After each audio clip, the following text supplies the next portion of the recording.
i-address na po natin. Kasi nandiyan po, si Congressman Abante, nadinig ko po yung interview nyo, sabi nyo po, dapat pangalanan po ni Mayor Magalong.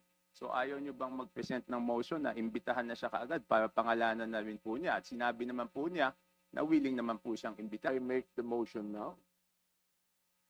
Better, Mr. Chair, to show na talagang seryoso tayong imbitahan siya. Lagay ko. I just have one. Mr. Chair. Before speaking, I have one question lang po to Congressman Chanco. Is this part of your interpellation or what is this? Okay. All right. It's part of my 5 minutes, Mr. Okay Chair. po. All right. And after this, I will have no further questions because this will be my basis of seeing if talagang may pupuntahan tong committee na to o wala. Kung ayaw natin imbitahan si Mayor Magalong sa agarang panahon, may magkakaproblema tayo sa credibility niyan. But I think For anything else.